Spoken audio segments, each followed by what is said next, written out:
next? And I thought, why don't I go back to that dream of maybe taking a class in radio and TV, just a class, maybe that was 20 some years ago, so even online was kind of a, yeah, really foreign. I know. Bottom line, I did my homework. I found Specs Howard School of Broadcast Arts. I did some soul searching, spent hours at the bookstore researching who do I want to be, 10 years from now. And I enrolled, went part-time physical therapy, interned at one of the big ABC radio stations, paid my dues for 2.5 years, and landed WGVU in 2001. Oh my That's 17 years ago. And how did you just look for that online? Well, online as we call it. Well, how did that position come up? Specs Howard, yeah, or the WGVU. WGVU, right over here. Well, and it's something that I would recommend.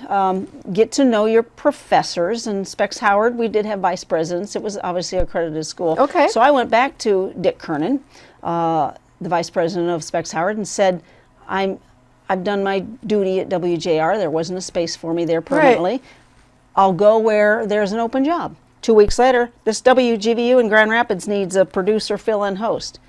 I was gone a month later.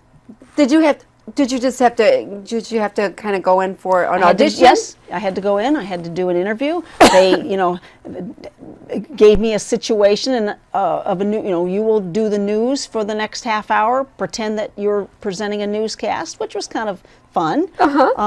Obviously, they wanted my voice on tape, but I didn't have any of the fear of failures at that point. At this point, I'm 41 years old, right. And I knew I wanted this craft, and I felt good, and so. Why that is? Why didn't you have any fear? Did you have because you had a backup plan? No backup plan, because okay. I knew that this is really, really what I wanted.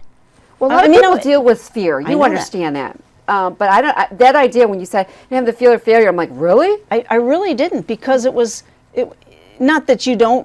Obviously you're turning a little bit before your quote audition. Right. But what I'm learning is the fear of failure is just going to get in the way. So let's put on the positive attitude, and this is what I want. Why would I be so afraid to take that step if this is really what I want? And so you bundle that worried energy into maybe that challenge of. Well, don't you think though, dear? It's like people they get all excited, yes. And they go in, they're like, I nailed it. Mm-hmm.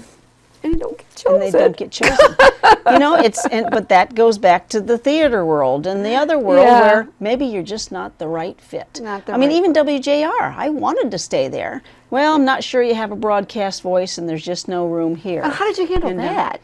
Well, that was probably when I went right back to Specs Howard and said, the door has closed here and I need to move on. Okay. No hard feelings, but if that's where we are, then I need to find someone to open that door for me, and obviously, I think I found it. Right. I mean, yes, you've done 17 years.